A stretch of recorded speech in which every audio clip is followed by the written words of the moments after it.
प्रधानमंत्री किसान सम्मान निधि योजना के अंतर्गत जिन कृषकों को सम्मान निधि का लाभ नहीं मिल रहा है, आज उन्हें उन्हें उसके बारे में बताएंगे कि क्या कारण है, क्या कारण नहीं है, किस वजह से सम्मान निधि का लाभ नहीं मिल रहा है। सम्मान निधि लाभ ना मिलने के कारण मेन दो कारण हैं। एक तो है लैंड सीडिंग। लैंड सीडिंग का मतलब अगर अगर किसी कृषक की जमीन अपडेट नहीं हुई है तो उसे सम्मान निधि का लाभ नहीं मिला। नंबर दो, एनपीसीआई। एनपीसीआई का मतलब है आपका बैंक आधार से आधार सीडिंग नहीं है तो आपको एनपीसीआई पीएम किसान सम्मान निधि का लाभ नहीं मिलेगा। तो आप उसे चेक कैसे करेंगे हमारी एनपीसीआई नहीं हुई है या लैंड सीडिंग नहीं हो, उसे देखने के लिए आपको क्या करना है उसके बारे में आज हम आपको डिटेल में बताएंगे। सबसे पहले कृषक को क्या करना है? सबसे पहले कृषक को जाना है पीएम किसान पोर्टल पर।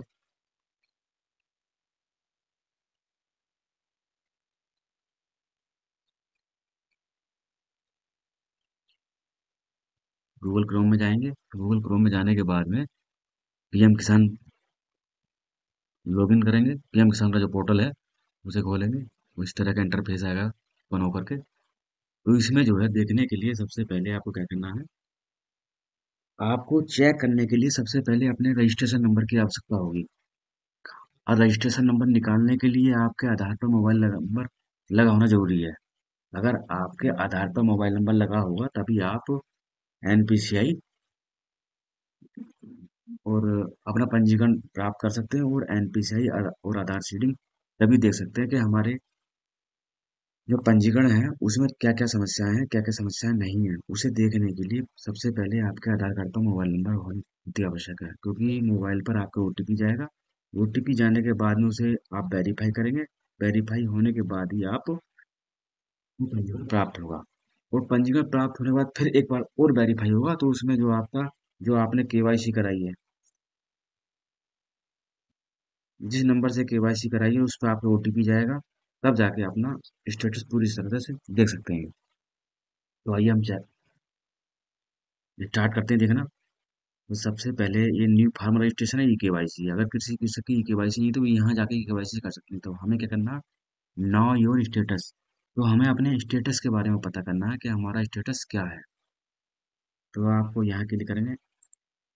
यहाँ क्लिक करने के बाद में एंटर रजिस्ट्रेशन नंबर हम यहाँ फिल करेंगे। अब हमारे पास रजिस्ट्रेशन नंबर नहीं है तो आप कैसे फिल करें, तो हमें रजिस्ट्रेशन नंबर निकालना पड़ेगा। तो रजिस्ट्रेशन नंबर नंबर नंबर निकालने के लिए क्या करेंगे, नो योर रजिस्ट्रेशन नंबर, तो यहाँ क्लिक करेंगे। यहाँ क्लिक करने के बाद में अगर आपका जब आपने रजिस्ट्रेशन कराया था, अगर आपने आपका मोबाइल नंबर फीड है तो आप यहाँ मोबाइल नंबर फीड करके और ये कैप्चा कोड डाल करके आप प्राप्त कर सकते हैं। लेकिन हमारा मोबाइल नंबर फीड नहीं है तो हम क्या करेंगे, यहाँ आधार नंबर डालेंगे। तो आधार नंबर डालेंगे।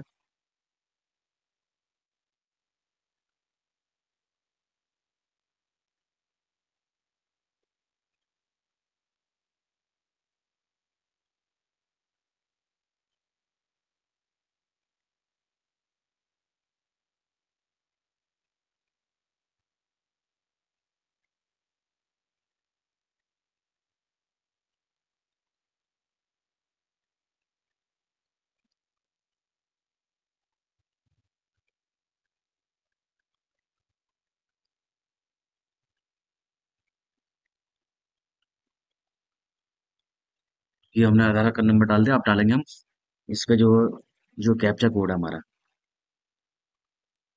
कैप्चा कोड सही डालें, नहीं तो आपका पंजीकरण नंबर प्राप्त नहीं होगा। तो आपने कैप्चा कोड जो जब डालें तो सही डालें बिल्कुल।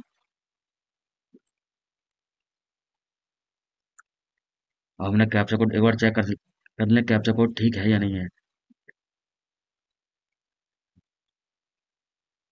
तो देखिए ये है, ओटीपी हैज बीन सेंट है आधार रजिस्टर्ड मोबाइल नंबर।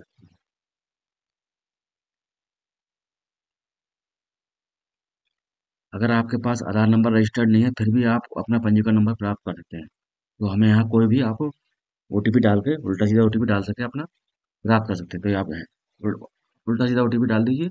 उसके बाद यहाँ गैर डिटेल कर डालिए।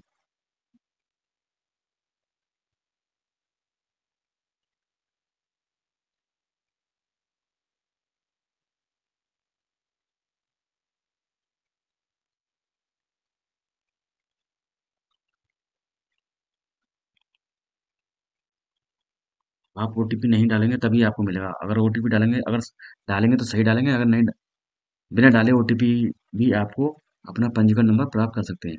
तो हमारा ये पंजीकरण नंबर आ गया है। अब हमने जब हम अपना पंजीकरण नंबर प्राप्त कर लिया तो हम वापस जाएंगे वहीं बेनिफिशियरी स्टेटस पर। तो बेनिफिशियरी स्टेटस हमारा यही है, नाउ योर स्टेटस।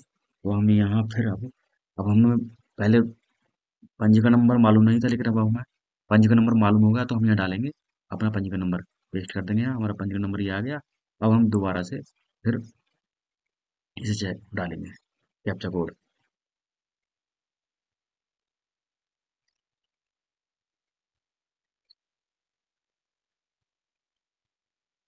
अब जो हमने केवाईसी कराई थी, जिस नंबर से केवाईसी कराई थी उस पर ओटीपी जाएगा। अभी तक लिख कर आ रहा हमारा ओटीपी, लास्ट के 4 डिजिट है जो मोबाइल नंबर है हमारा। इस नंबर पर हमने जब ओटीपी की केवाईसी करते कराते वक्त हमने ये वाला मोबाइल नंबर लगवाया था, तो उसी पर ओटीपी जाएगा जिस पर आपने केवाईसी कराई थी। तो हमारा ओटीपी आ गया है।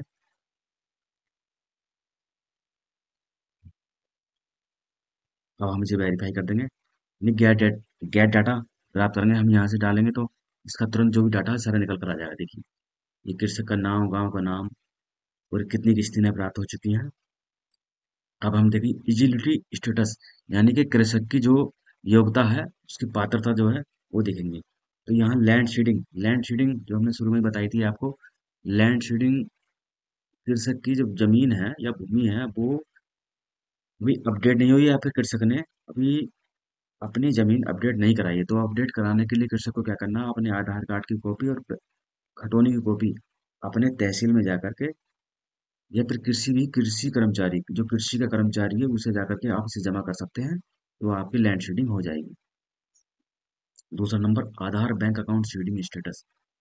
तो ये है, जिस कृषक के बैंक अकाउंट पर आधार कार्ड लगा हुआ नहीं है वो आधार कार्ड लगवा लें। और जी, एनपीसीआई, एनपीसीआई बैंक में जाकर एनपीसीआई लिंक जरूर करा लें। जब आपकी एनपीसीआई लिंक हो जाएगी तभी आपका पेमेंट हो जाएगा, अन्यथा किसी भी स्थिति में आपका पेमेंट नहीं होगा। ये दोनों फैक्टर हैं जो आपके सम्मान निधि का लाभ नहीं मिल रहा है, इसी कारण से आपको सम्मान निधि का लाभ नहीं मिल रहा है। एक तो लैंड सीडिंग और एक बैंक आधार सीडिंग, ये दोनों कारण हैं जिसकी वजह से आपको लाभ नहीं मिल रहा है। तो इसलिए आप इन दोनों का कार्य कराएंगे तभी आपको सम्मान निधि का लाभ मिलेगा। दूसरा है रीजन ऑफ इनिजिबिलिटी, अयोग्यता का पात्रता, इसमें कुछ नहीं है। हमें जो किस्तें प्राप्त हुई हैं वो किस्त प्राप्त हुई हैं, 8 ये लिख कर आ रहा, 8 हमें किस्त प्राप्त हो चुकी है। और पंजीकरण जो हुआ था इनका 2019 में हुआ था, 15 फरवरी को। इसका लाभ, इस किस्तों को, सारी किस्तों का लाभ मिलेगा अगर ये दोनों कार्य करा लेते हैं यहाँ पे, लैंड सीडिंग और आधार बैंक अकाउंट सीडिंग। तो आपने किसी भी कृषि कार्यालय में जाकर के अपने लैंड सीडिंग और किसी भी बैंक में जाकर अपने बैंक आधार सीडिंग कराएं।